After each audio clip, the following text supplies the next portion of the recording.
NYYST. Holla, why do they doubt the kid? I'm about to prove them all wrong again. I got a low tolerance, cause they don't even know what the problem is. It's me. You waiting on the boy to fail, then hold your breath and face your death. Cause you play the roulette with each step I progress, no less. Go ahead and place your bets. Cause we know where we at, we know we top tier. Cause all the hate that you bring, we know it stops here. I'm taking off like a rocketeer and stopping here. It's strange how they cannot see the future, but see profit here. Wait up, we gon' always win. Promise that that's not a promise, yeah, that is a threat. You know that I promise to bring the team commas. Welcome back. This is episode 481 Recording in of the progress. NYYST podcast. We're presented live tonight by NYY Underground. I'm your host, Christian, and I'm with my co-host, Sem. What is up? Well, it's not a great day, and we'll get into some of that a little bit later on here. But also, we wanted to, when we recorded Sunday after the Yankees, I don't even, what the hell did the Yankees do in Atlanta? I don't even care or know anymore. When they beat the Braves. Well, great. Whoop-de-doo. After they beat the Braves, we said we wanted to come on here tonight live and be happy. And happy started at 2 out of 3. And the Yankees played sloppy baseball on Monday, and they lost. And then they played less sloppy baseball on Tuesday. No, right? What's today? I don't even know what the hell's going on anymore. They played On less sloppy Tuesday, baseball on Tuesday. and they won.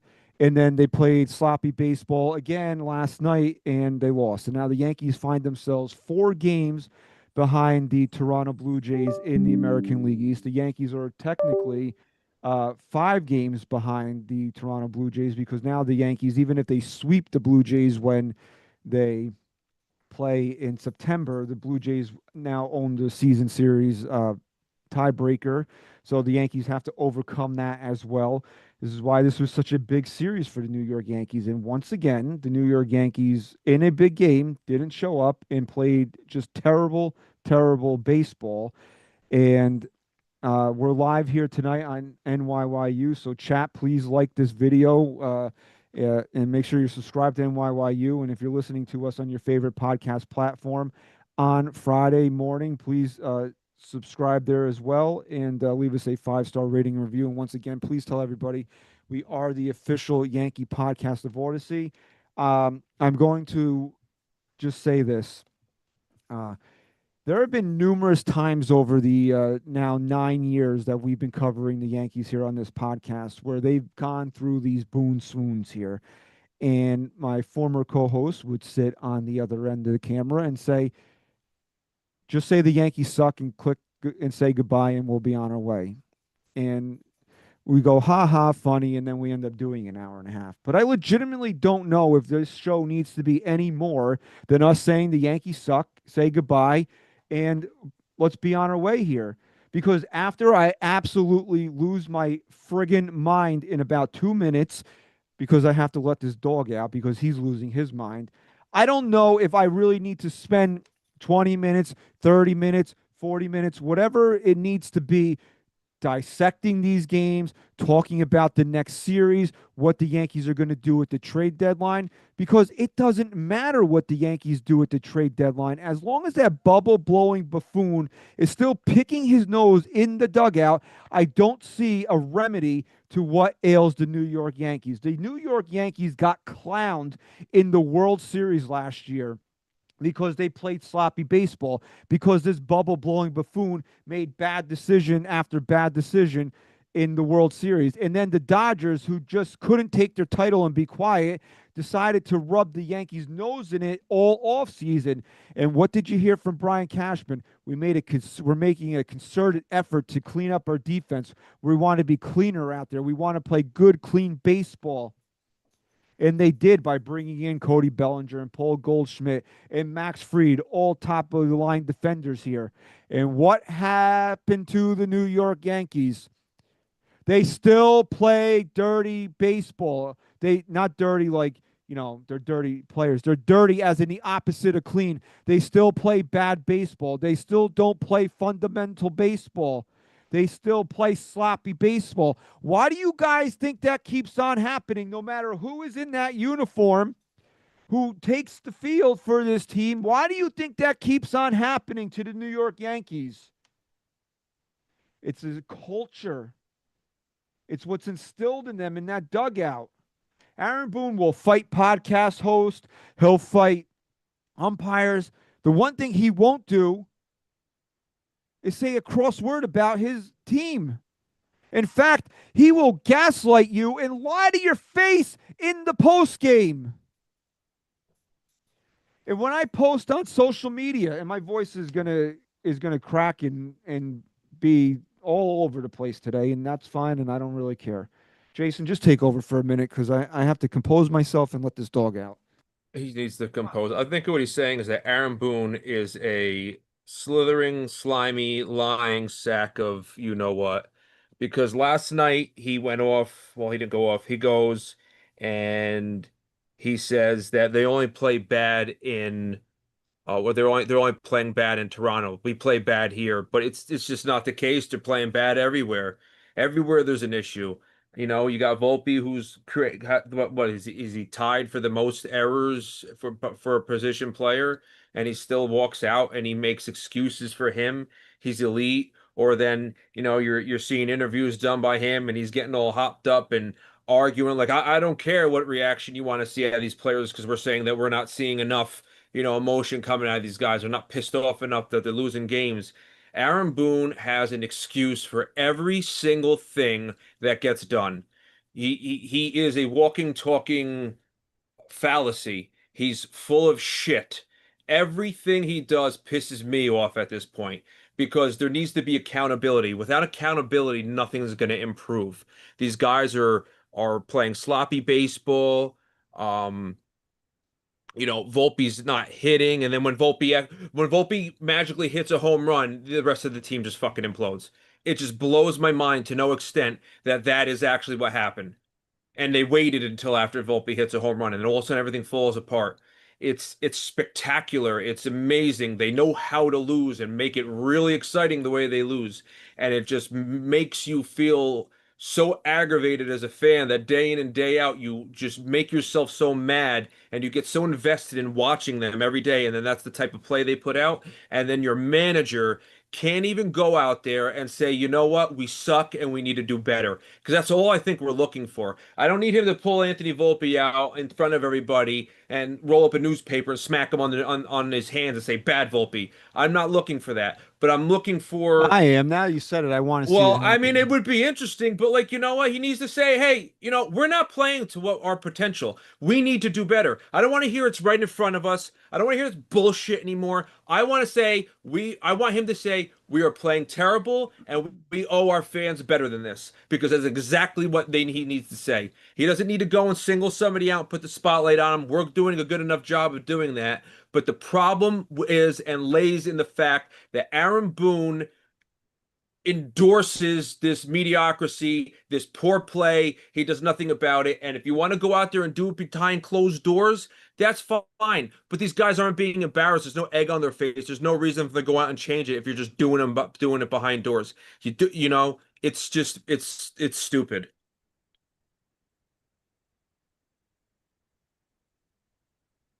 What is stupid here is the words that we constantly hear out of Aaron Boone's mouth. Okay. I have never once asked Aaron Boone to throw a player under the bus. I have not asked for that. I don't want to see that, to be completely honest with you. I don't think the manager needs to take his team to task in the media. Using the media to send a message to your players is a bad trait for a manager to happen, for a manager to have.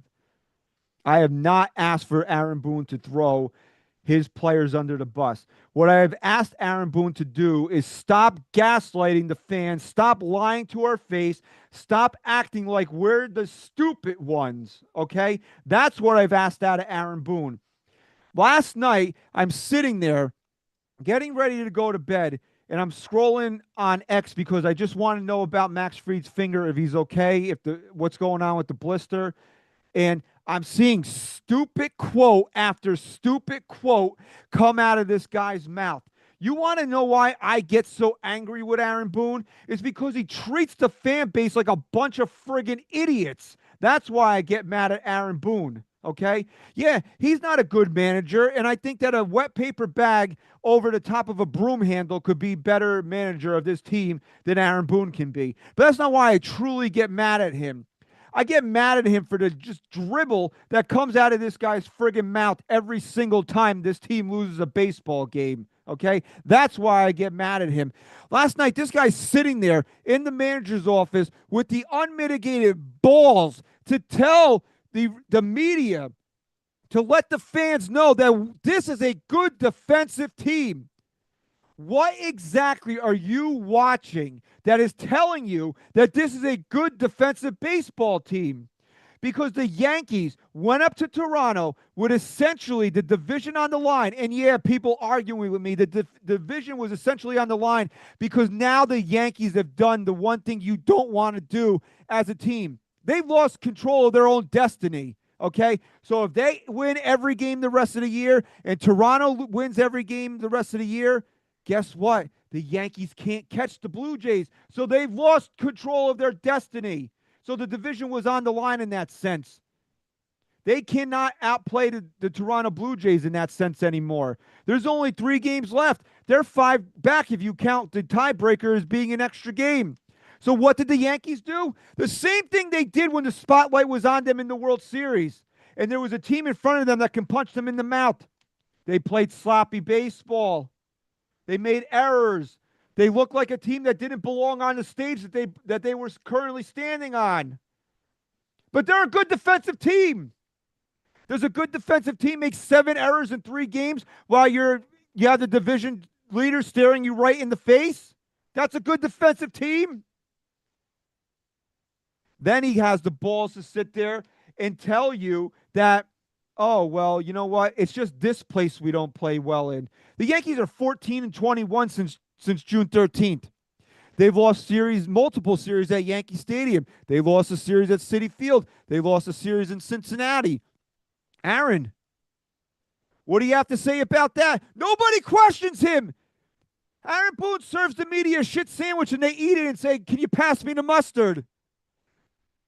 That is what pisses me off about Aaron Boone. He goes unchecked. And the one little tiny time he gets a little bit of pushback, he throws a temper tantrum like a 5-year-old does. We're not stupid. I sit there and I watch this team play baseball every single night. This team is undisciplined. This team doesn't know how to handle the big moment. Why do you think that is?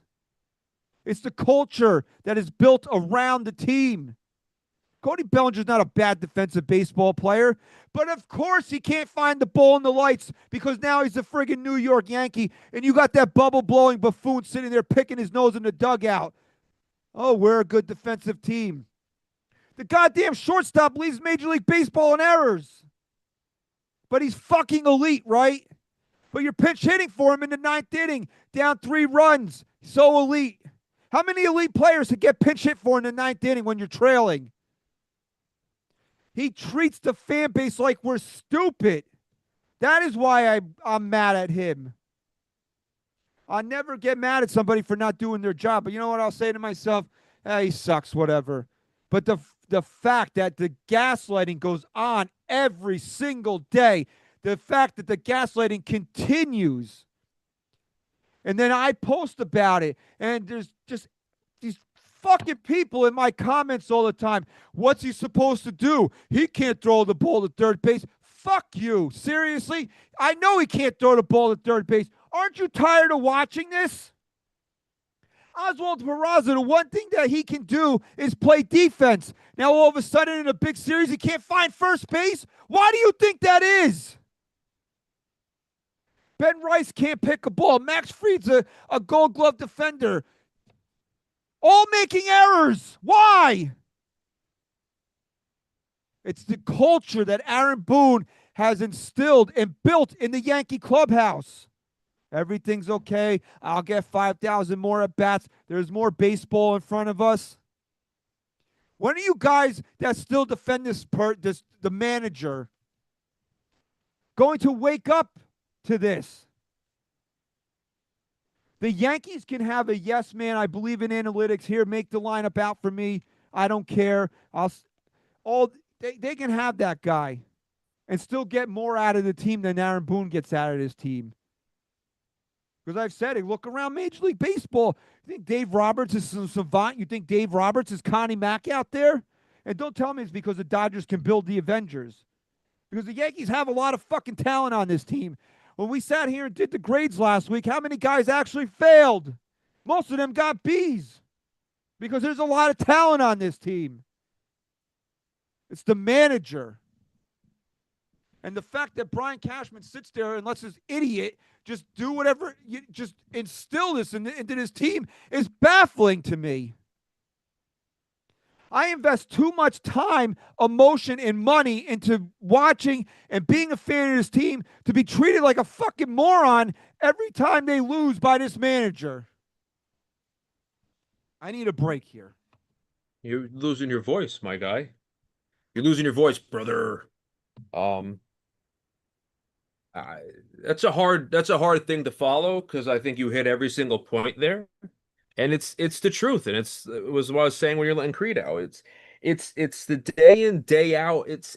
I would the right word be that he's patronizing us or something like that. I didn't go to college, but I feel like he thinks that we're dumber than we are, and I don't appreciate it.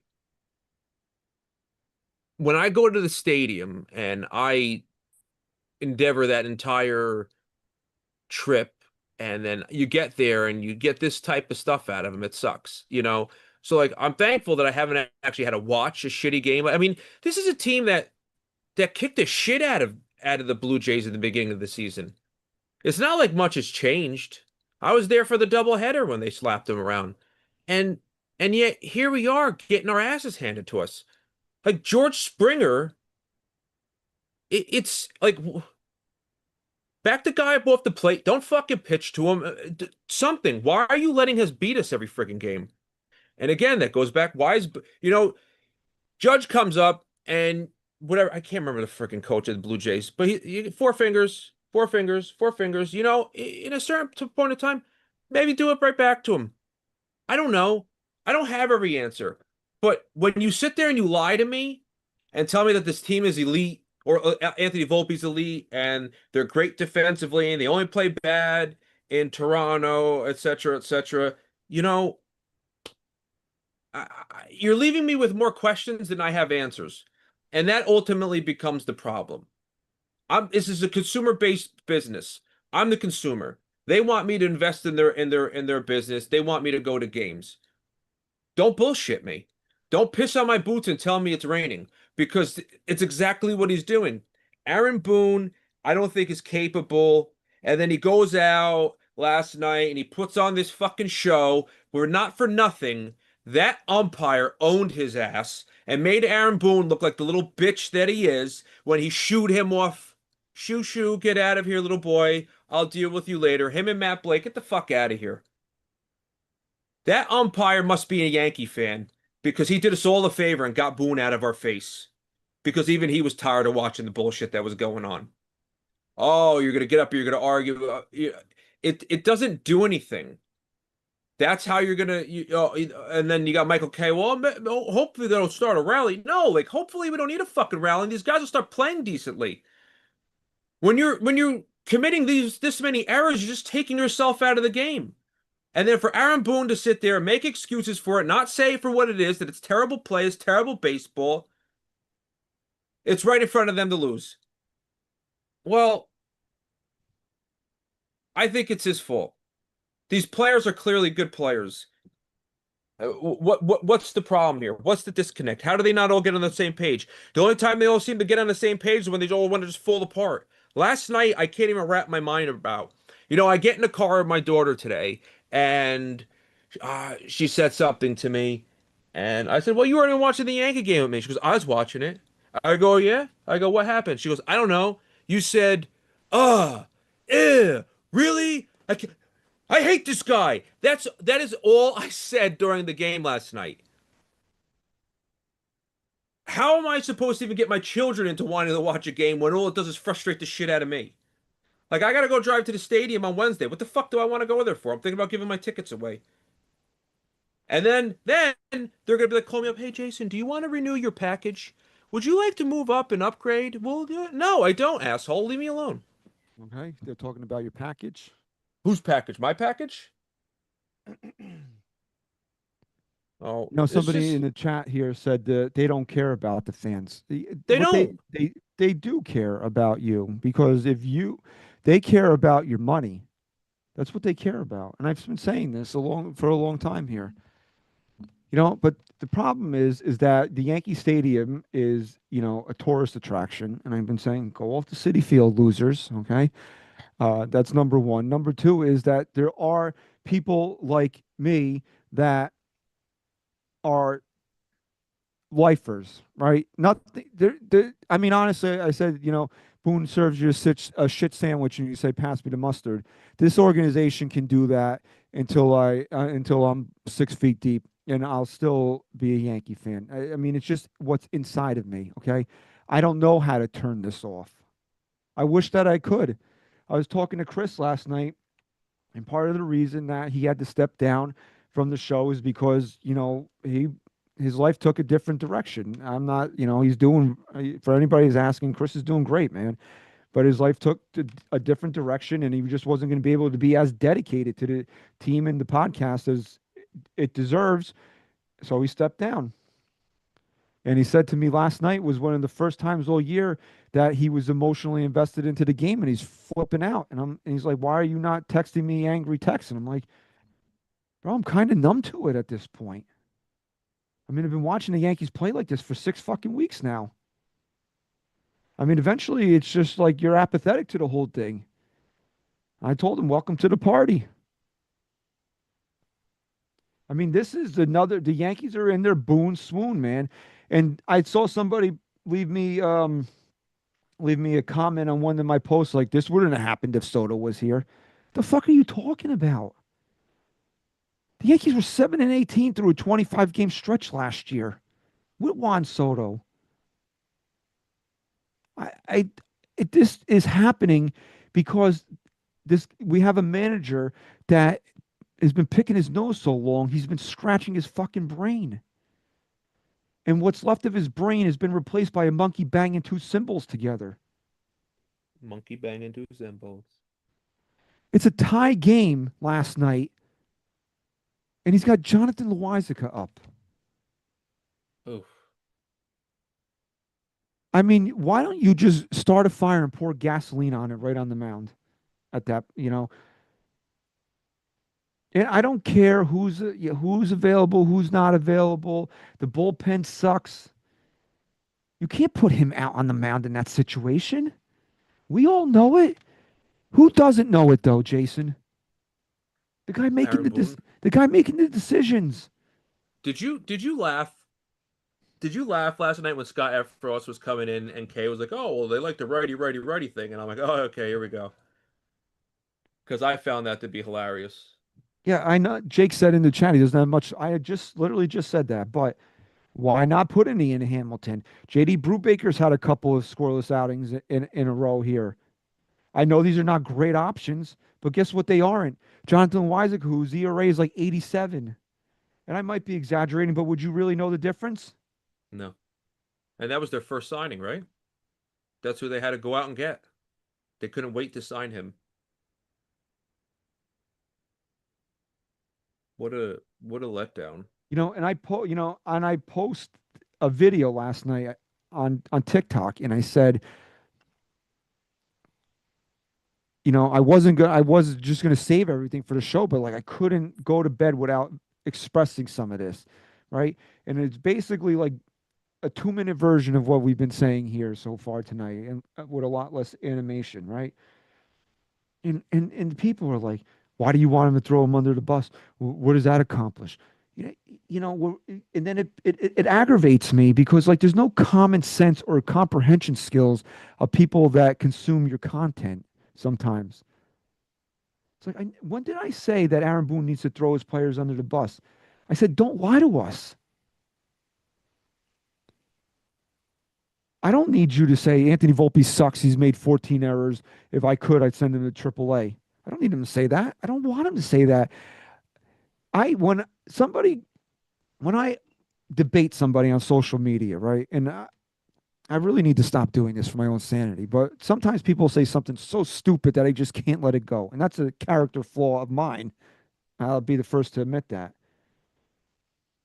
That I respond. I never bring this show into question. I never bring up, I'm a podcast host. Our show's the official Yankee podcast of Odyssey. I know more than you. People will say that to me, be like, oh, podcast host, what do you know? Because they don't have a real argument back to me. So when they bring that up, I know that they're done and I can move on here. But the only time that I ever bring this show up is because there's 480 episodes of back catalogs of things that I've said. You can go back year after year after year after year where I've never once called Aaron Boone to call out his players publicly or throw them under the bus. Just don't treat us like we're stupid. That's what I want out of the manager. I don't know how to further express this other than I love this team more than any other thing in the world, right? If you told me that I can never watch the Yankees again or I can never watch a Rocky movie again, I would literally burn everything that has Sylvester Stallone's face on it. That's how much I love this team and how much it means to me in that context. So, in that regard, like, yeah, I'm not going anywhere. And I love this team but don't treat me like I'm stupid. I'm not the one that you have to convince that you're a good team because I know you're not a good defensive team. I know it. I sit there and I watch it. I comment on the games. I have this podcast we put out twice a week. Make videos on TikTok, write tweets about it. You're not going to get that past me. Who are you trying to get it past exactly is the question that I need answered. I just I just want one person to stand up to Aaron Boone in a post game press conference and say, Aaron, who are you trying to convince that you're a good defensive team? Because it's not us. We cover these games. We're watching all this. How are you a good defensive team? The Dodgers clowned you all off season with the trophy in their hands. You brought in a better defensive crew of players here. And the same things still happen. So are you doing it to convince yourself you're not a loser? That you're not a bad manager? Is it for your own ego to say that you're not a failure? No one's ever going to ask that, nor do I really expect them to if we're being fair and putting it in that context. But I would love to know, I would love to know the answer. Like, Aaron, do you A, think the fans are stupid? And B, who are you trying to convince these things to? That's what I really would love to know.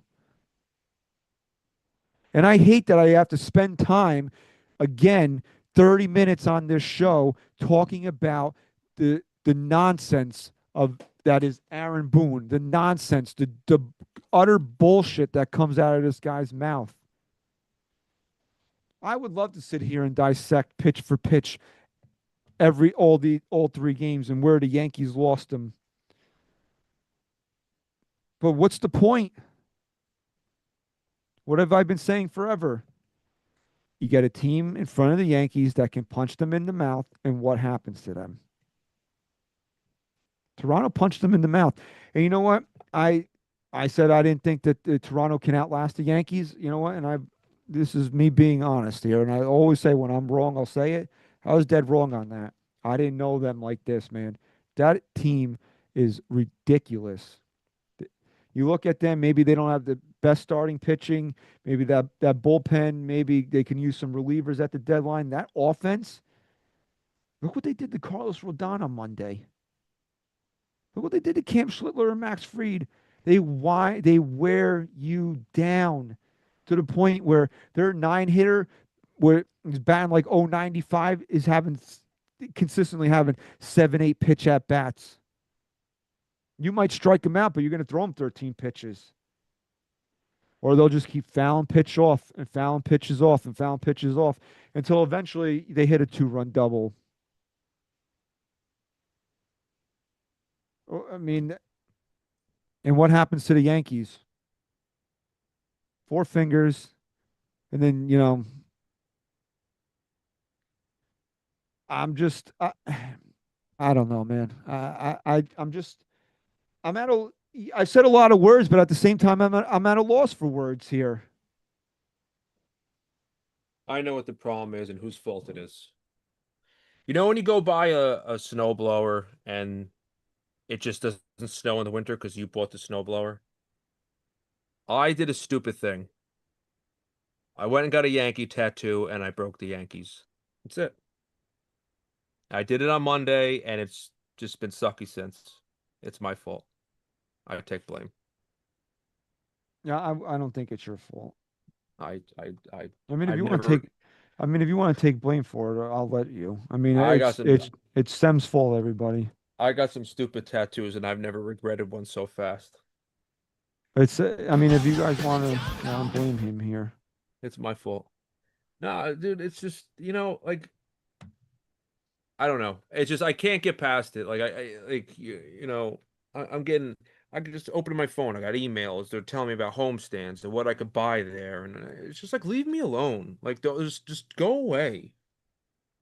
Like you almost need an off day now because it's just a day where you're not going to get pissed off because even when they win, it's still not like, they won the other day and it's because Ben Wright's hit a home run. It's not like they blew the doors off, Toronto. It's so and then you're hearing like all these oh they're gonna do this, they're gonna do that, they're gonna do this, they're gonna be buyers, and oh Cam Schlittler's gonna go. Like what are we gonna give away? Just Boone's gonna squander it anyway. Some guy's gonna come here, some rentals. They're not gonna really give a shit. And like, what are we gonna get at it? Why are we gonna give away anything? Should we be giving away Aaron Boone? It really does. Like once you hit like your few stages of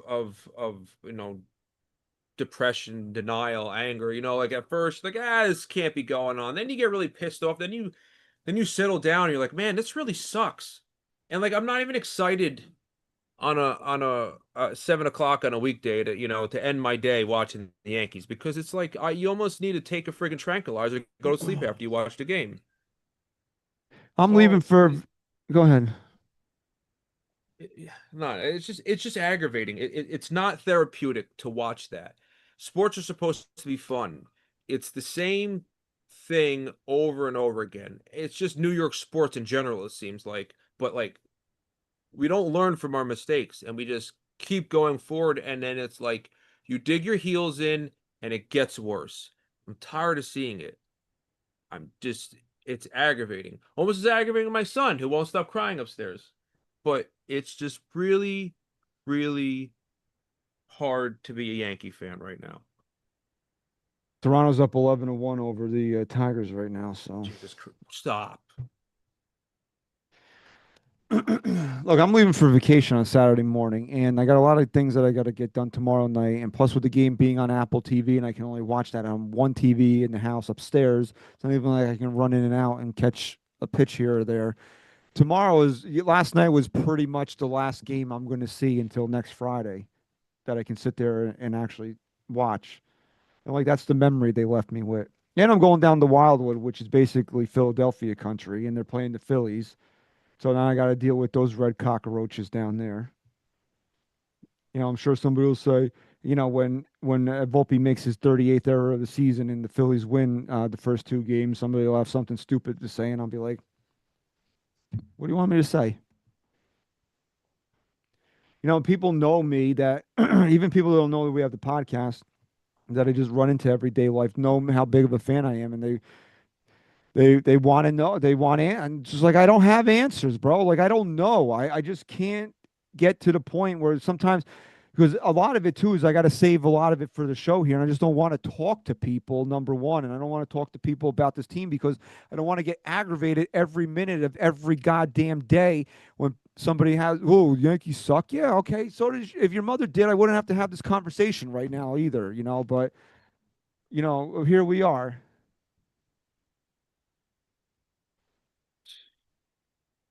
I'm just thinking of a Big L song after you said that. Yeah, it's like when the Yankees are, I had a guy come up to me the other day and said, "You think they have it in them and it's always an older guy. And if it's an older gentleman, especially if he's got like a war veteran cap on, I love those guys. I respect them. I'll chat with them for a minute, and he comes up to me and he's like, "You think they got it in him this year?" And I go, "No." And then he was going on about something, and he's like, "Well, what do you think about the manager?" And I go, "Honestly, he sucks." He goes, "Yeah, I've never been a big Boone guy. I was always a big Ralph Houck fan." I'm like, "Yeah, guy. Well, if they can resurrect Ralph Houck and put him in the dugout, I'll help. I'll help that process happen." But the Yankees, I said on when we recorded on Sunday, and if you're in the chat, said, "What?" Yeah, this is why, tell you guys, make sure you're subscribed on your favorite podcast platform so you don't miss any of our audio only shows throughout the season here. Um, I said I wanted to talk about the Toronto series, which do we even touch on anything about these games here? Not really. And talk about the trade deadline. And you can bring in anybody. You can bring in anybody you want. First of all, offensively, I don't think there's a true game changer out there. Eugenio Suarez is sexy to everybody because of all the home runs that he's hitting, which, I mean, if I look at his career numbers, has he ever been really this type of hitter? I don't think. I mean, I have to look at it. Oh God, he's got 36 home runs right now, and his career high he actually hit 49 in 2019 in Cincinnati with juice balls. So, and he's hit 31 in 21, 31 in 22, and then 30 in 24. So he's never really had this type of crazy power like he's having right now. So does he cool off? Uh, and he's not good defensively. And he's led the league in strikeouts 3 times in his career. So, I mean, is that worth giving up, you know, a top prospect for? You need starting pitching. Who's out there that you're going to trade prospects? I still don't think the Yankees should sell. I think the Yankees should still add, but because I can't imagine them pulling the plug on this. But honest, and that's the irrational fan in me that doesn't want them to sell, that wants them to still go for it. That's the irrational fan in me. But the podcast host, the one that's got to come on here and dissect things and give you guys an honest answer, what are they going to bring in here that's going to change the fortunes of this team? What are they going to bring in here that's going to make them not wilter like a dead flower under the bright lights? What's going to make them play? Who are they going to bring in here that's going to make them play clean baseball? What are they going to bring in here that's going to stop Aaron Boone from being a jackass uh, when he makes pitching decisions? What's going to stop Aaron Boone from the way he manages? This series was very eye-opening to me. If they had won yesterday or won Monday and had taken 2 out of 3, you could have convinced me, because I'm an irrational fan of a lot of different things here, that they might have it in them. They went up there, might not have been pretty. They still won 2 out of 3. They're not going to go away. They're going to win this division, blah, blah, blah. But once again, the Yankees fell short in a big series, played bad baseball. Their manager's a dope. And there's nobody out there that's going to really change any of that. I mean, yeah, I mean, if you want to just survive the rest of the season, you got to bring in bullpen arms. But I mean, honestly, I mean, sit there and name a name that's going to cause the Yankees to play clean defense in a big game. Let's say they get within somehow they get within the 2 games to the Toronto Blue Jays in that series in early September at Yankee Stadium. Who's going to come in here and make sure that they play clean baseball? It's going to clean all that up for them. I mean, I honestly feel like the life has been sucked out of me here now after excuse me, I let it all out there, and it's like I just don't feel like I have anything left to sit here and talk about this team.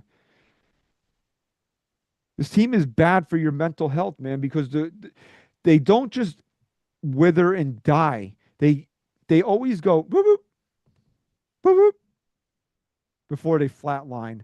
to let you think that they're still alive. And as the irrational fan, that's what you do. You go boop boop boop boop. Oh, we won 2 out of 3 in Atlanta. Oh, we're not dead yet. Oh, we won that game, the middle game. We're not dead yet. And then what happens? They lose. And then they might go home and take 2 out of 3 out of the Phillies against a really good baseball team. And then that'll go happen. Boop boop boop boop. And then you might think that they're coming back. And then they can easily go and lose 3 out of 4 to the Tampa Bay Rays because that's the Yankees. Those are Aaron Boone's Yankees. Even last year, they didn't have the Boston Red Sox. They didn't have the Houston Astros in their way to get to the World Series. Boop, boop, boop, boop. And then they finally had to face somebody that had a right hook. Bang. There they are. There's Aaron Boone's Yankees. I mean, tell me when I'm telling you guys a lie. If I'm lying to you, tell me that I'm making things up, that I'm not being truthful here. That this guy sits there in his chair with that dumb look on his face, getting mad that people are even questioning Aaron the Great. How dare you question me? I'm a baseball guy, bro. Do you know who my dad is? Have you ever heard of my grandpa?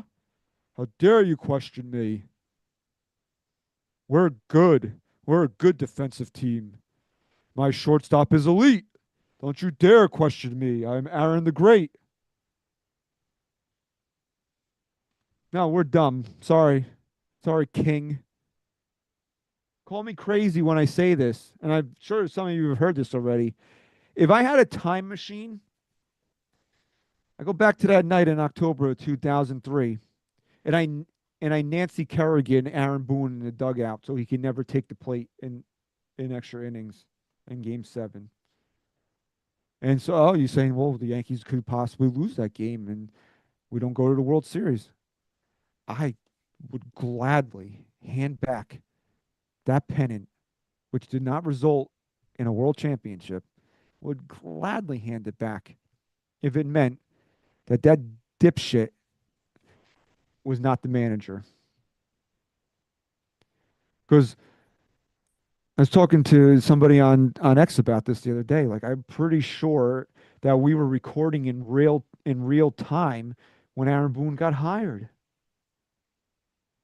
Josh Naylor to the Diamondbacks.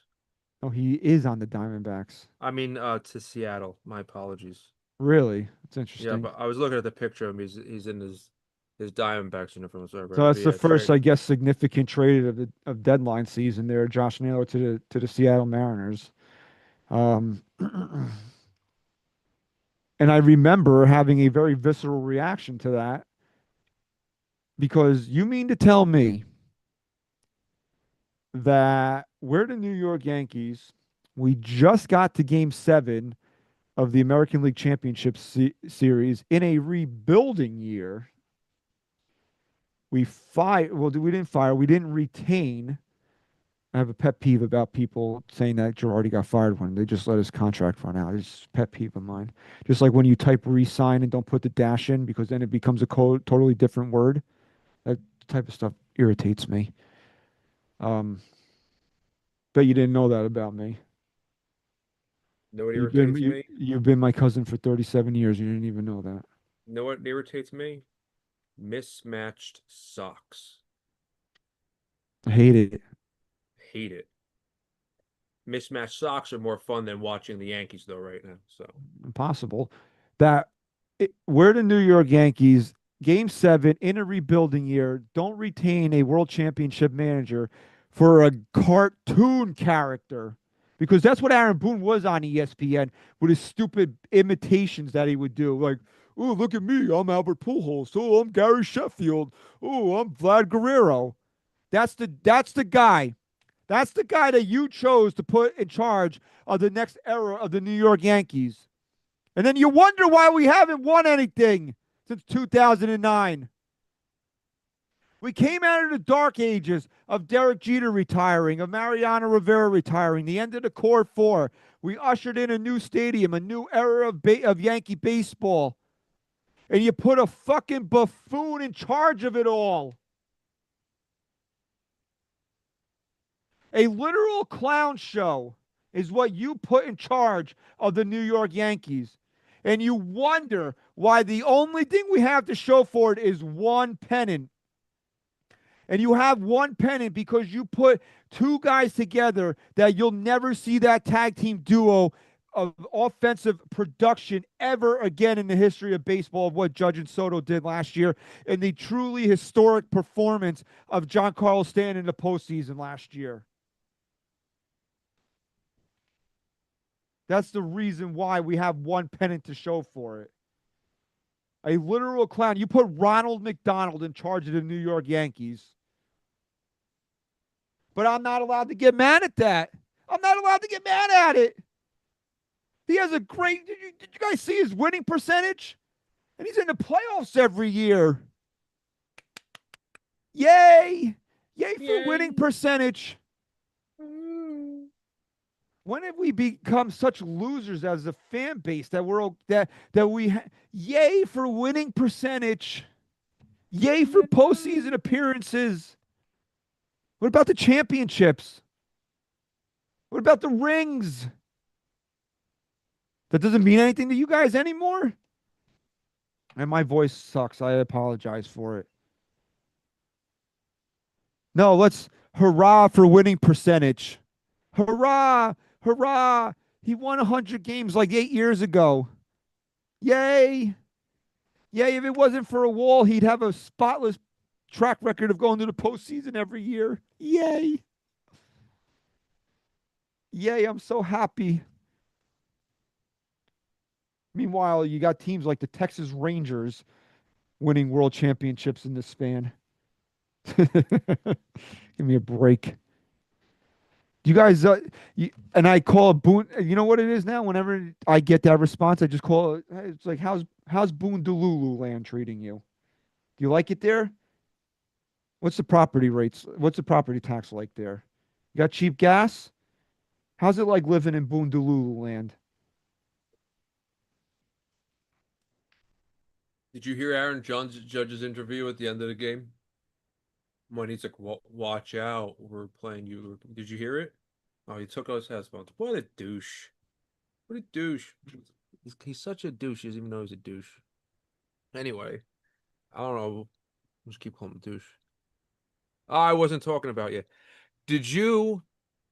I lost my train of thought. I didn't hear Did anything you you? said. I So. know you did. I just called you a douche 15 times. Did you Oh, don't get me watch? started on that because I have to. Did you watch Aaron Judge's post-game interview yesterday? Or hear it? Part of it? I told you I did. That's why I'm in the mood that I'm in. Oh, yeah. So, yeah, we're coming for you. Well, it almost seems like he's tired of it too. I know he's not a very loud person. He's not like in his interviews, but even he looks like he's tired of this shit without saying he's tired of this shit. If you could sum up this baseball season, it really was that umpire last night. And I keep going back to it. I keep thinking of it. Shoo shoo. Get off the field. That is something that will stick out in my mind of what I'll remember Aaron Boone for being the little bitch that got shoo-shooed off the baseball diamond last night. Because that's what Hal Steinbrenner needs to do with him. Say shoo-shoo. Go away. Go play someplace else. Because he has no place on my Yankees. Everybody deserves better than what we're getting. The play is horrendous. The team itself, their interviews, you can see that they're not engaged in what's going on. They don't seem like they're happy to be there. Everybody's more happy when they're winning. They can't get on the same page. It seems like they'll win a few games and they're getting out of the slump, and then they're back in the slump. I mean, we wouldn't really even be in this predicament and talking about this if you'd win games against teams that you're supposed to win. When you lose 2 games against the 2 worst pitchers in the friggin' league, there's a problem. And all those losses are coming back to bite us in the ass now. As important as these games are, because they're within the division, if you're going to lose the games like that, you have to win these. If you want to lose these, you have to win the easy games. And it just seems that it doesn't matter who we play, there's something going on. They got to get Ben Rice's bat in there. Clearly, he's not a very good defensive first baseman. Switch something up at this point. Let me see Bellinger playing first base. Put your Grisham, who you have to have out there. Keep Judge in right field. Give me a little bit of Jason Dominguez every fucking day in left field. And then Yeah, DH Stanton. you know Or what? then DH fucking Rice. I'm glad you brought that up about playing Cody Bellinger at first base because I think that's an avenue the Yankees should definitely start exploring here. Well, they got to explore something. It just makes sense. If something's not working, don't do it over and over again. You know what? I remember I was sitting in my dad's truck and something was altering my brain chemistry, and I pushed a cigarette lighter in. And I pulled it out and I put my finger on it. I said, ouch. And guess what? I never did it again because I'm not a fucking idiot. Well, that's debatable. I might have been at that moment. It was 420. I don't know what I was doing, but and why I did that. But I think you just told us why. oh, sorry. But like common sense, people. And not for nothing, that sets you up for next year. Paul Goldschmidt's gonna be gone. If Belly's playing a good first base, you got your first baseman for next year. Let's try different things and see what happens. Because then you get all the bats that you really want in there. And then the decision comes down to, okay, do we play, you could DH for Goldschmidt, who's kind of slumping big time. So leave him out. Put in Stanton, put in Rice for the DH, and then you have everything that you need. And then the day that you wanna give Judge, DH him, then you could fiddle around in the outfield a little bit. But give Jason Dominguez his play all the time. I'm always gonna harp on this. The kid came up and he hit a home run the other day, and we're all like, woohoo! Was it yesterday he hit the home run? Yeah. Okay, so he hits a home run yesterday. Add something to the team. Nobody else did other than Judge. Like, come on. I think Aaron Judge, everybody bitches that he's not clutch, and then when he is, they just lose the game anyway. It's like Toronto, first of remember the Garrett Crochet game, they lost, and it was also in Toronto when he at that big comeback game that they were down with Will Warren started, where they down like 9-0. He hits the home run, they lost last night. After the comedy of errors, they actually showed a pulse, and he hits a home run, lost. I mean, so you guys want him to be clutch, he is, and the Yankees still just shit themselves all the goddamn time. So. I I mean, don't know. I want to go back to Cody Bellinger, man. Last night, aside with the losing the ball in the lights, which only happens to him now because he's a friggin' Yankee, and it just like the vomit storm had to hit him. Is that I don't know what the hell this dog is up to over there. I mean, Cody Bellinger's a baseball player, man, and I've said that because I'm stealing it from Paul O'Neill. I love Cody Bellinger. I said that my X account is a Cody Bellinger Stan account. Now, this dude needs to be a Yankee for the next few years, man. His versatility, his defense, the way he's been hitting. I mean, I just the overall level of disappointment fans felt when the Yankees made the trade, and I'm sitting here try really maybe a little overly optimistic, but there's no reason that anybody should have any complaints about Cody Bellinger, and if it means that the Yankees are better with him at first base, let's start to explore that there because you've noticed now how the Yankees are really trying to stay away from Paul Goldschmidt against right-handed pitching, and you know what? You can't really afford to sacrifice defense with the way the left side of that infield plays.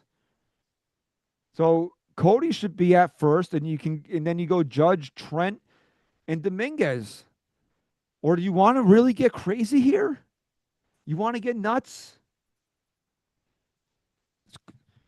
Let's call up Spencer Jones. Spencer Jones. Yeah, why not?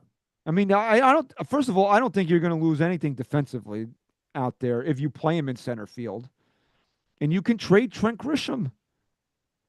Trent Grisham's would be a nice rental piece for somebody that would be able to hand you something back that is valuable to you to make or for the excuse me, now I got the friggin' hiccups for the stretch run down here. I, I don't know, man. I'm just trying to think. Maybe something can spark this team a little bit here. Because I hate saying this, bro. Like I honestly, truly don't envision a world that the Yankees win a title win with Aaron Boone being the manager. But at the same time, I'm going to do everything that I can to convince my brain that it will happen. Or else, what's the point of being a fan? What's the point of putting on the TV every night at 7:05 watching them play baseball? I have to sometimes go to Delulu land, not Boone Delulu land, but Christian Delulu land, where Aaron Boone doesn't really exist. I phased him out of my brain, and then I see him blowing the. If I had some gum, I'd pop a bubble too, doing that like this on the dugout.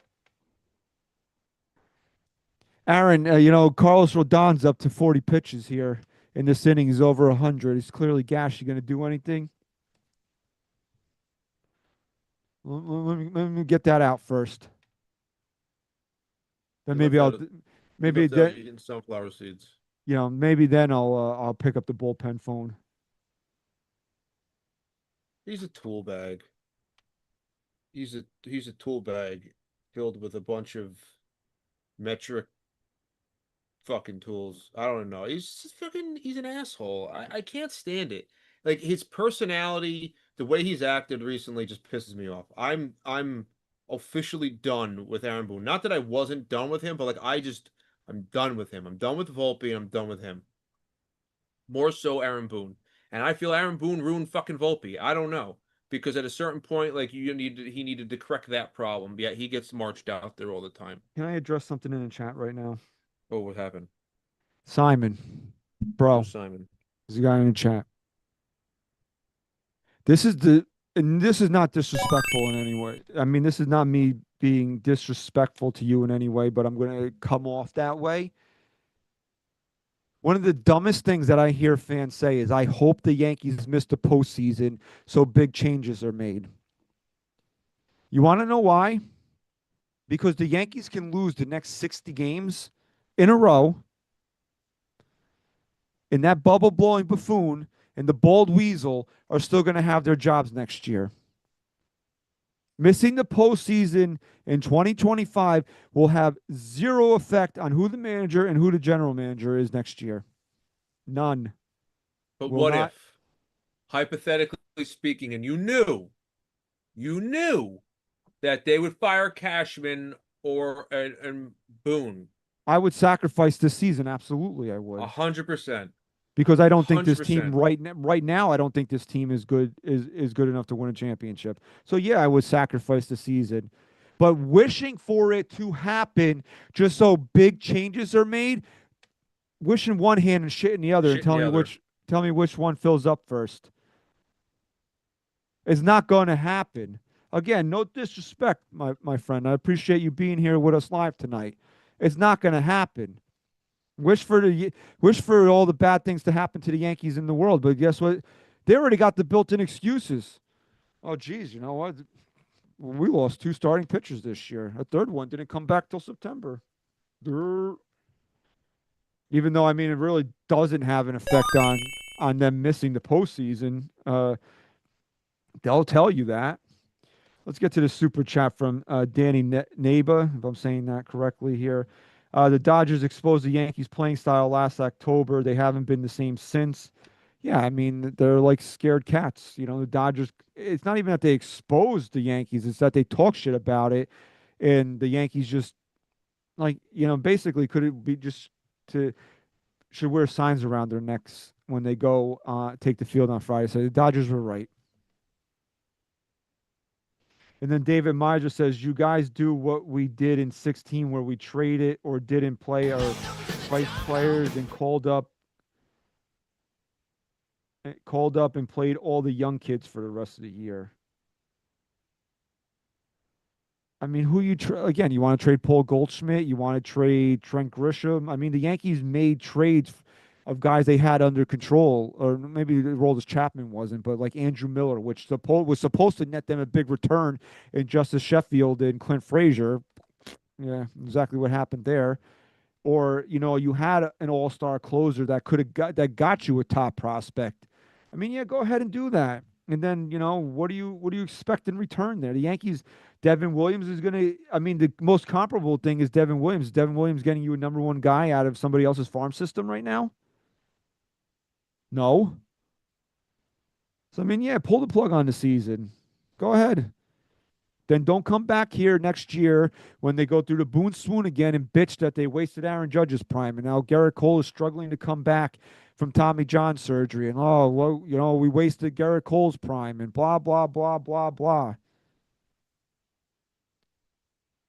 I mean, that's ultimately the problem about punting the season or not being all in, is that you're wasting the prime years of Aaron Judge.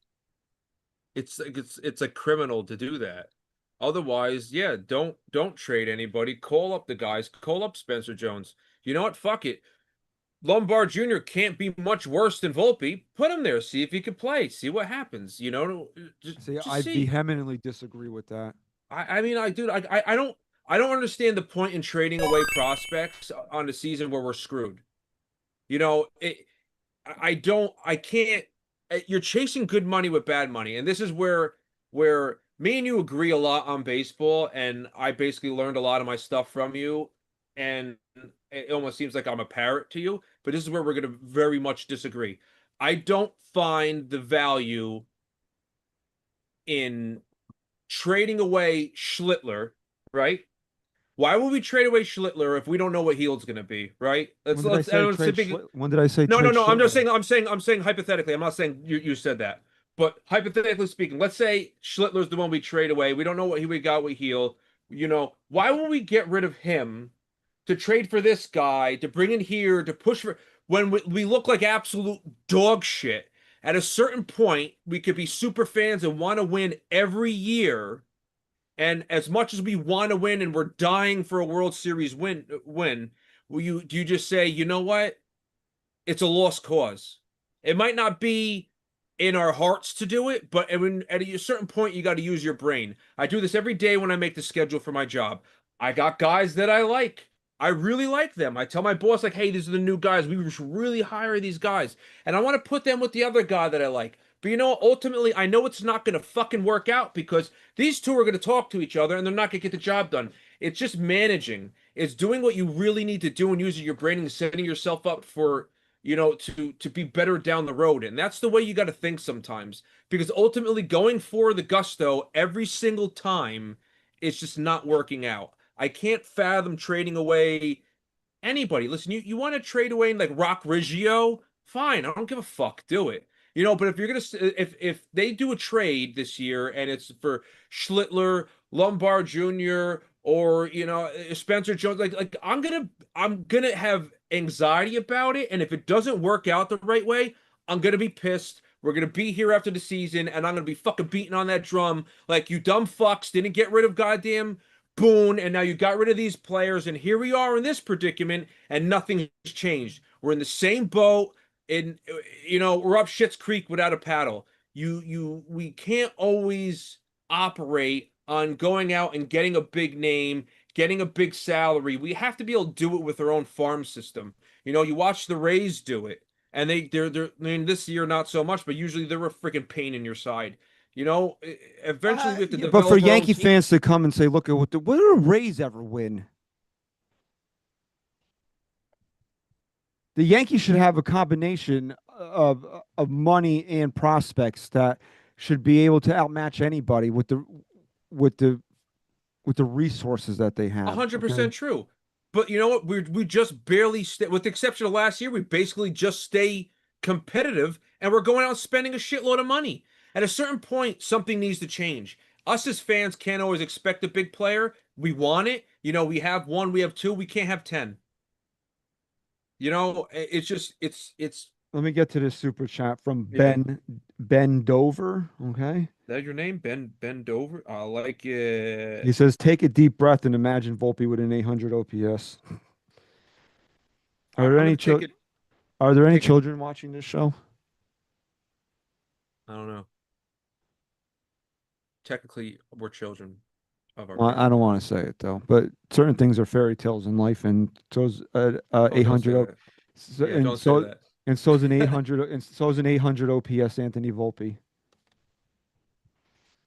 He's Anthony Volpe is as real as a talking Buzz Lightyear doll. How about that? Is that one better? Is that a better When he one? turns it around next season, I'm gonna expect apologies. Fucking Whenever, losers. I mean, yeah, okay. What I tell people all the time, like I'm not rooting against Anthony Volpe. What sense does that have as a fan to sit there and actively root against somebody they refuse to take out of the lineup? I hope that he becomes an 800 OPS guy. Tired of there's few things I'm more tired of talking about than Anthony Volpe. Okay, and then I think Simon responded to what I said. He goes, "But you just said that uh, they'll never win with Boone." Okay, I said that. You're 100%, and I did say that. But the Yankees missing the postseason this year is not going to affect Boone's job status for 2026. So wish for it all you want. Go, we can go home after game 162. He'll be back in the dugout for game one of 2026. I guarantee you. So that's my point. It's just one of the most ridiculous. Maybe I shouldn't have said dumb. I triggered somebody. I don't want to trigger anybody. Ridiculous, maybe, is a better word. It was one of the most ridiculous things that fans say is that when they say, "Oh, if we just missed the postseason, they'll fire Boone." Dude, come on. They missed the postseason. They didn't fire Boone. They Well, lost the World Series. Boom, and they gave boom. him a contract extension. Yeah, like he like made one of the dumbest. Nobody agrees with the decision he's made with putting fucking Nestor Cortez in that position. If that didn't get him fired, nothing will. He sucks. He Bo- sucks the life out of the team, the life out of me. I'd like to meet him. You know what? He was at that meeting when I got Volpe to sign that baseball. Boone was there. We should go back this year if he's there again and be like, and take pictures of us, tell him that you suck. and you did nothing about it. You were right there. You did I nothing should about it. have. But people are paying money to go get that asshole to sign their freaking ball. Like I have an Aaron Boone signed baseball. I spent $40 on it on eBay while I was drunk. Legitimately, how I ended up with one. I told you not to do it, by the You way. did, but I was drunk, and I like to buy baseballs when I'm drunk. But you know what? I haven't looked at it once since, and I regret buying it. And it's probably from Mr. Man Cave. It's probably fake anyway, so whatever. Okay, But fake fake, news. fake news. I don't know. But like Aaron Boone sucks. He needs to go bye-byes, and I don't want to see him ever again. All right. This show is over an hour long, and I don't think we've moved off Aaron Boone once. So let's do that here. And honestly, bro, like I said, there's few things I get tired of talking about more than Anthony Volpe, and it's also referring to another shortstop, the captain, number two, Derek Jeter, number two. Not that I get tired of talking about Derek Jeter, is that I'm tired of the disrespect that this guy faces from people. Okay. Disrespecting his name. You got these two. You want to talk about clowns? Actually, Ronald McDonald over here, Greg Giannotti, and Boomer Esiason here. Greg Giannotti has a job, so he only to amuse Boomer Esiason. Dance for me, clown. The two of them on Tuesday, I believe it was, decided that they were going to uh, just rip on Derek Jeter for some reason because Derek Jeter's not going to Old Timers Day this year. Now, yeah, would it be cool for Derek Jeter to be at Old Timers Day when they're honoring the 2000 World Championship team? Sure, it would be cool. Am I upset over it? Am I mad? Am I, oh, I hate Derek Jeter now? No, I really couldn't care less. But these two buffoons decide to go on their number one radio show and talk shit about Derek Jeter for not attending Old Timers Day. Boone called him an elitist. Hey, a boomer, I should say. I was gonna say Boone. Like, what are you talking about? Boomer called him an elitist, which then they decided if that wasn't bad enough, they're going to take phone calls from people where they want to call Derek Jeter a douchebag. Use that word literally. They did. An entitled douchebag is An what they said. entitled douchebag. Entitled douchebag. There's not one guy with the resume and legacy of Derek Jeter that has come through New York City in the past 30 years that has to deal with the constant bullshit and smears on his name that Derek Jeter has to deal with. Oh, he's overrated. He's a compiler. If he wasn't on the Yankees, blah, blah. Fuck you. Okay?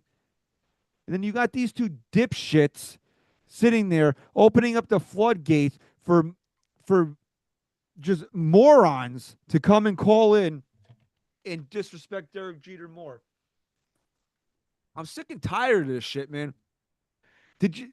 And then Boomer says, "Well, I don't know if he's got something else going on that's keeping him from being there." Well, hey, genius. Usually, the thing that I do is I verify something before I make an asshole out of myself on the platform that I'm on, right? That would be a smart thing to do, wouldn't you say? Yeah, it's not like they're all famous and they could just find somebody that knows him You know, or it's have. kind of wouldn't be hard for you to figure out that it's one of Derek's kids' birthdays that weekend, right? It wouldn't be hard for you to find that out. It wouldn't be hard for you to find out that he said that if they asked him to put the uniform on and play in an old timers game that he didn't want to do it. He didn't want the fans to have that image of him.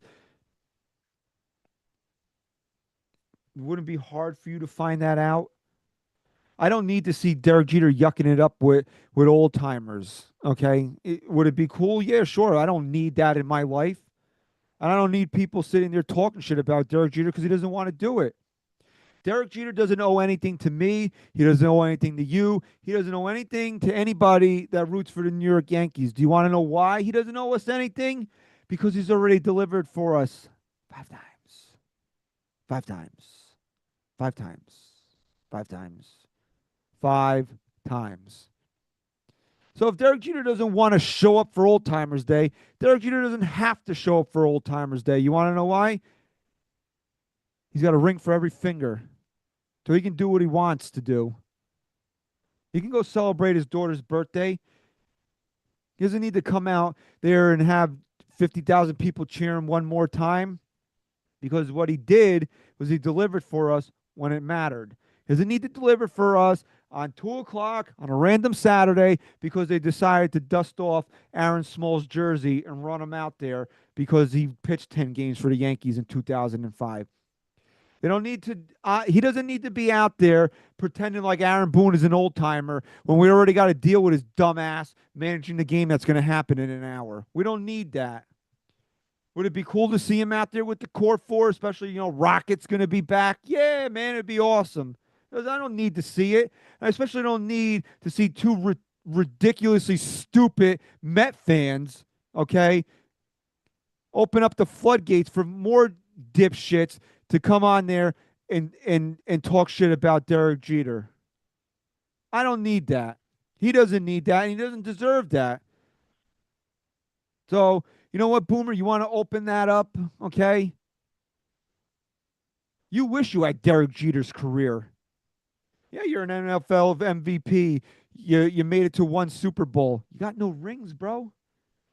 Nobody. You're well liked in Cincinnati. You're well liked in New York, but you're not beloved. You're not the captain.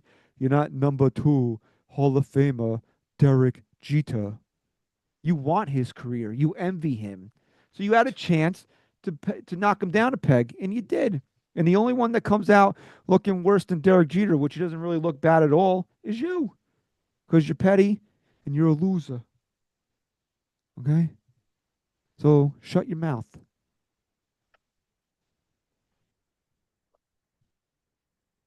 You're too much sometimes. Oh man. I don't even know, dude. It's just I was texting you about all that and I was laughing my ass off the entire time.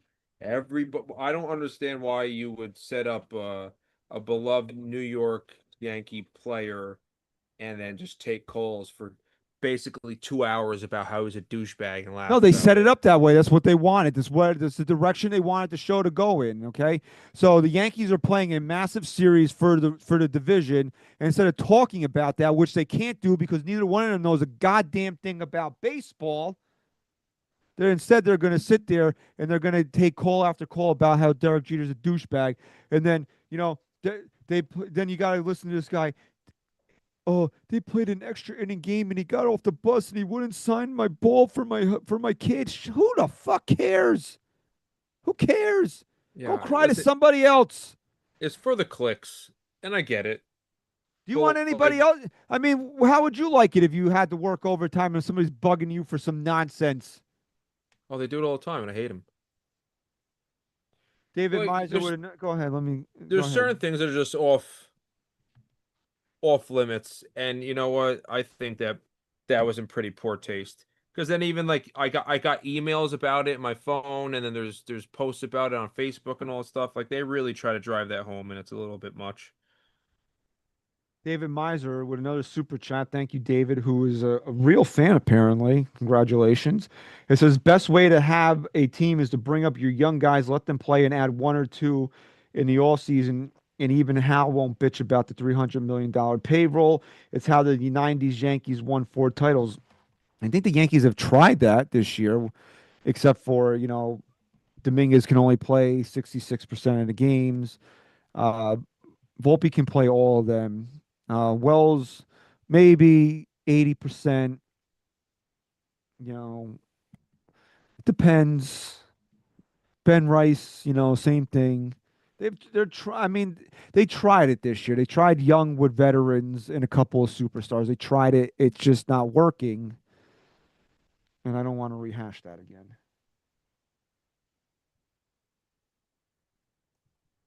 Yeah, it's all frustrating. There's really nothing even really there's nothing really to talk about and say outside of Aaron Boone sucks and this team sucks and they need to do something. It's like hard to talk about it because like really what else is there to it? You could break it down every other way. You're always going to come back to the whole, well, it's a management thing because these aren't bad players. I don't think there's a bad player on that team. Who's a bad player? You know, On where? Loiza could like you know Loiza could pitch. Is it his injury that ruined him, or is Yeah, it I just think like so. I think so? he's Like, not back from the injury, to be is honest with you. is is he the outlier in that? He's like the only bad player. I don't even think Anthony Volpe is actually a bad player. I really, you take a young kid, you throw him into the hot seat like that, and then you keep him there. You never let it like. I think Anthony Volpe would have seriously benefited from being sent down to AAA a few times. You know what? Go down there and correct this. Go down there and correct this. He played AA, went to AAA for a few games. The next thing you know, starting second base, starting shortstop for the New York Yankees. Like that's Yeah, a management thing. because the Yankees are not going to. Well, we said this, and I'm not going to go over this any No, further. They're not going to admit failure on that, and sending him to AAA is admitting failure on that. But they'll point to his 50 RBIs and this and that and whatever, man. Um, are you done talking about the Yankees here? who? You. I'm good, brother. Well, that's what I want. I mean, we got to end the show on this, man. Hulk Hogan passed away today at the age of 71 years old. I couldn't have this platform and not bring that up. Uh, a part of my childhood died today, and I know that Hulk Hogan's legacy is tainted for some of the things that he said, and to some people for the the way he's endorsed certain political candidates and last year. But for somebody that grew up in the 80s, I mean, there was nobody bigger than Hulk Hogan. The guy, the character, the Hulkster is a cultural American icon, and nothing is ever really going to change that. Um, I remember, and I've told this story numerous times, and I'll tell it again, man. Like one of my earliest memories is I was like 5 years old, and Hulk Hogan was facing the Big Boss Man on Saturday Night's Main Event. And this was back in the 80s when Saturday Night's Main Event once every month, every 6 weeks would replace Saturday Night Live. And he was facing the Big Boss Man in a steel cage match. And at midnight, at 5 years old, my dad thought it was a good idea to wake me up so I could watch Hulk Hogan fight the Big Boss Man in a steel cage. And in that match, Hulk Hogan superplexed the Big Boss Man off the friggin' top of the cage. And it was one of the, at 5 years old, that was the coolest thing I had ever seen in my entire life. And here I am going to turn 42 years old later this year. I've been a wrestling fan from that moment on. That hooked me. And it was one of the things that I remember about my dad, especially at that young age. And it was Hulk Hogan. And I was a little Hulkamaniac. I had the Hulk Hogan sneakers. I had the Hulk Hogan, workout gear as a kid. I mean, I still have a whole wall right here of all Hulk Hogan figures. It goes Rocky right into Hulk Hogan down here, man. That when I was really busy today and I was driving when I got the news and it didn't really hit me. And then when I got home, it did. It hit me. It's like a part of my childhood is gone. And that's why like I have a hard time talking about Hulk Hogan in this regard because we know the things that he said. That's kind of really tarnished his legacy a little bit as especially as a person here. But I also think that we can't ignore what he meant to us as fans, as kids, that we can't ignore that. We can't ignore what he meant to us. And that's why like this is such a tough thing to deal with. And I didn't shed a tear over it, and I don't know if I would ever shed a tear over a celebrity dying. I'll be the first to admit when that day comes when Sylvester Stallone dies, that's going to break me, man. That'll probably be the first one that might break me. But to have the impact as a little kid that Hulk Hogan had on me, I can't say anybody had a bigger impact on me as a little kid and being like a real life superhero in the flesh. A guy that you watched on television that was larger than life. Somebody that like I said, man, like was one of the first and earliest. He was the catalyst for one of the first and earliest bonding experience that I had with my father. And that's one of the things that and now that my dad's no longer here, it's like there's one of also things that you think about is like how this person strengthened your relationship in a way with somebody that's no longer here, and now he's no longer here. Real American. When you hear that, I mean, nobody. There's not a person in the world that doesn't get jacked when you hear Real American play. There's the cupping of the ear, bro. I mean, come on. Let me tell you something, brother. Eat, train, and say your prayers. Eat your vitamins, train, and say your prayers. Iconic. The red and yellow. I mean, this all predated WrestleMania, but I mean, Thunderlips, bro. Thunder The Lips. ultimate male versus the ultimate meatball.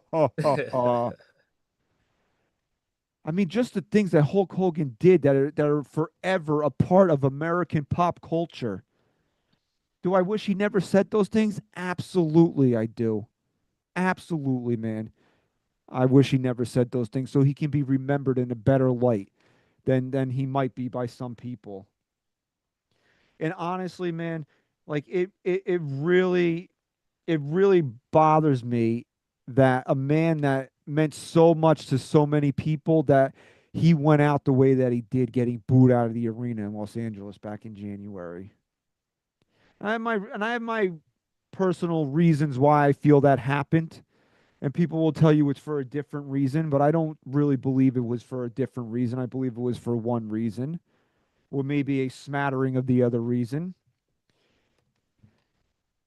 But it would be remiss of me to not take a few minutes and just say thank you to Hulk Hogan, to say thank you for the American icon that he actually is and was back in the 80s and early 90s, and say thank you for the countless hours of entertainment and being that first superhero that we saw and being a guy that was the catalyst for a bonding moment for between me and my dad, who we only probably had about a handful of in his life here.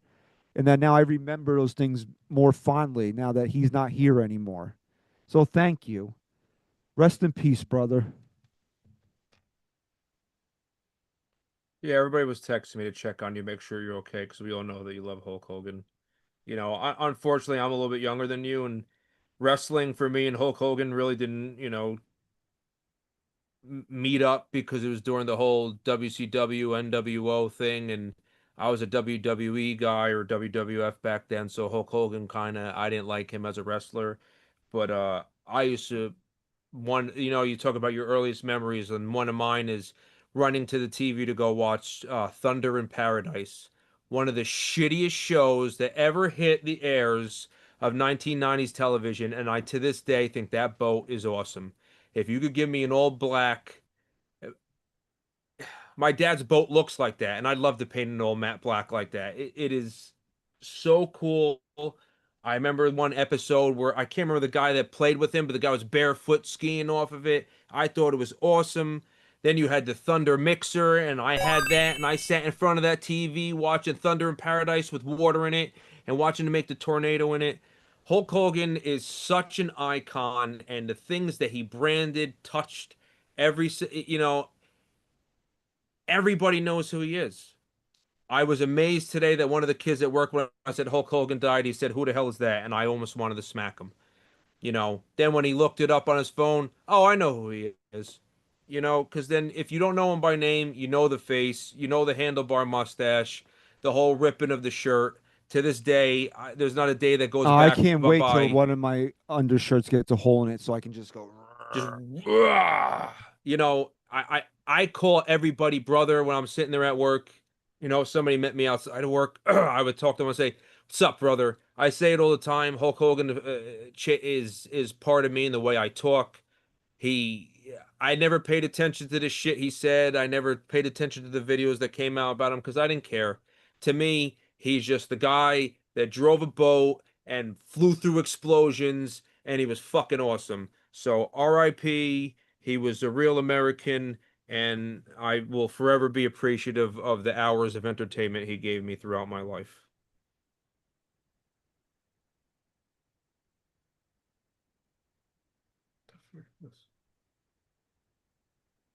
So I just left a moment of silence there for the Hulkster as we do mourn his passing here. Uh, like I said, man, Terry Bollea might not have been the best guy in the world, but there's no doubting that Hulk Hogan was a true American icon. And a, another true American icon or iconic thing is the Yankee pinstripes. Okay, so bringing it back around here.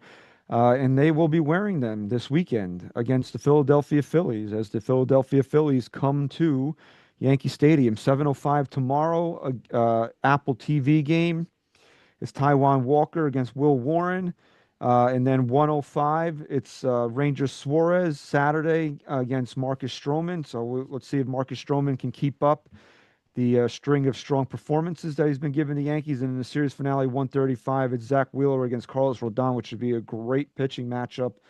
Although the weather is looking in New Jersey, New York area pretty bad with some severe storms possibly rolling through on Sunday.